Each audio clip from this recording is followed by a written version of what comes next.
वो भी सामने मेरा ही प्रांगण है, उसी प्रांगण में गाँव का पानी और कचरा दोनों इकट्ठा हो रहा है, जिसके विषय में ऑनलाइन मैं कंप्लेन शासन को किया हूँ।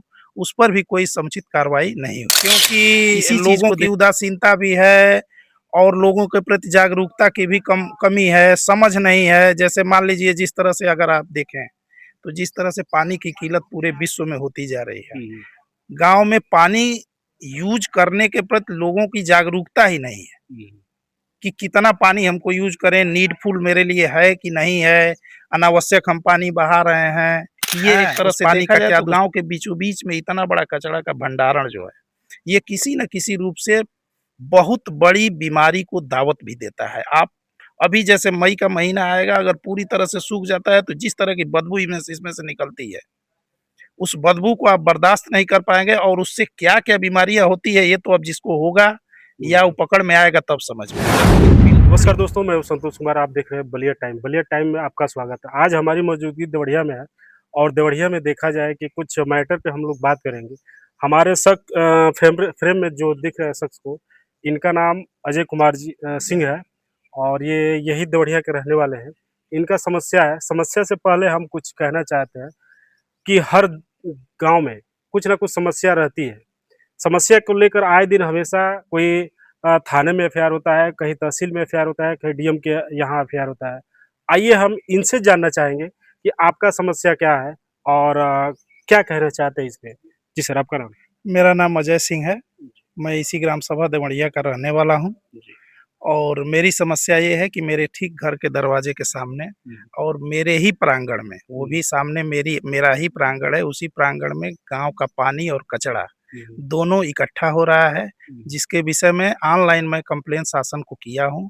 उस पर भी कोई समुचित कार्रवाई नहीं हुई है। इसी चीज़ को दृष्टिगत रखते हुए मैं आप लोगों के माध्यम से शासन को, प्रशासन को और जो भी इसमें पदाधिकारी लोग हैं या जो भी स्टेक होल्डर हैं, सबको मैं सूचित करना चाहता हूँ कि इसको तत्काल प्रभाव से इसको ठीक-ठाक कराने का प्रयास करें। ये ऐसी विकट समस्या है जिससे मेरा तो जो नुकसान हो रहा है, मेरा खेत भी बर्बाद हो रहा है, मेरे दरवाजे पे पानी भी आ रहा है, ये तो एक मेरी व्यक्तिगत समस्या है। लेकिन इस समस्या का सबसे बड़ा दुष्परिणाम ये है कि ये एक तरह से देखा जाए तो गाँव के बीचों-बीच में इतना बड़ा कचरा का भंडारण जो है, ये किसी न किसी रूप से बहुत बड़ी बीमारी को दावत भी देता है। आप अभी जैसे मई का महीना आएगा, अगर पूरी तरह से सूख जाता है, तो जिस तरह की बदबू इसमें से निकलती है, उस बदबू को आप बर्दाश्त नहीं कर पाएँगे और उससे क्या-क्या बीमारियाँ होती है, ये तो अब जिसको होगा या वो पकड़ में आएगा तब समझ में आएगा। लेकिन बिल्कुल इतना तो स्पष्ट है कि इससे बीमारी फैलेगी।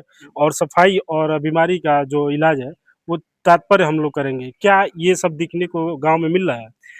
भाई साहब, कहीं-कहीं तो कुछ चीज़ें समझ में आती हैं, लेकिन बहुत कुछ अभी ग्राम सभा में ये सब चीज़ें समझ में आ नहीं रही हैं।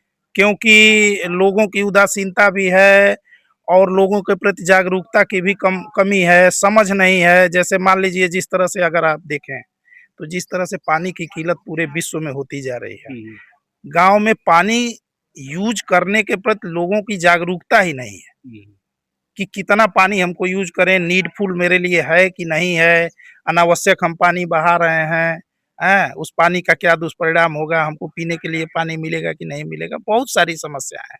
लेकिन मेरी जो मुख्य समस्या है, जो मेरे पे केंद्रित है, वो ये है कि पानी पूरा वो मेरे ज़मीन के तरफ, मेरे खेत के तरफ वो डाइवर्ट हो गया है और उससे के वजह से मेरे सामने पूरा कचरा पैदा हुआ है, मेरे खेत की ज़मीन की बुआई नहीं हो पा रही है। ये मुख्य समस्या। देखा जाए कि पूरे ग्राम सभा के बीचों-बीच ये जो कि सबका नाला बह रहा है, पूरे ग्राम सभा की। क्या ये सही है कि पूरे ग्राम सभा की जो नाला है, पूरे बीचों-बीच में है? इस पे क्या कहना चाहते हैं? भाई साहब, ये तो बिल्कुल ही इल्लीगल है। जी, गाँव के बीच में नाला रहेगा तो क्या पैदा करेगा? वो सड़ेगा, फिर वही सड़ेगा, बीमारी होगी। बीमारी पैदा करेगा। इससे भी बहुत भयंकर बीमारी होगी। बिल्कुल भयंकर बीमारी होगी। क्या-क्या बीमारी होगी, अब कोई डॉक्टर ही ना बताएगा कि इससे क्या-क्या बीमारी होगी। लेकिन वो बीमारी का घर है ही है। लोग पाल रहे हैं। हाँ, लोग पाल रहे हैं। जागरूकता भी नहीं है, बोलने पर भी लोगों को खराब लगता है ना। जैसे मान लीजिए, अभी कोई लेके आया, मैं तो यहाँ रहता नहीं हूँ, लेकिन फॉर टाइम बीइंग अगर कुछ समय के लिए मैं आता हूँ, तो मैं बोलता हूँ कि मत फेंको। तो लोग उस पर भी हमको इरिटेट होके जवाब देते हैं, नाराज़ भी होते हैं। हैं। क्या कहना चाहते हैं उन लोगों के लिए जो उन लोगों के लिए तो यही मानसिकता क जो हाँ, बनाए उन रखे लोगों हैं? के लिए तो यही कहना चाहते हैं कि वो लोग अपना कम से कम इसके प्रति जागरूक हों। कचरा का भंडारण उधर बनाया गया है, रोज का रोज न लाएं, वो अपना जो है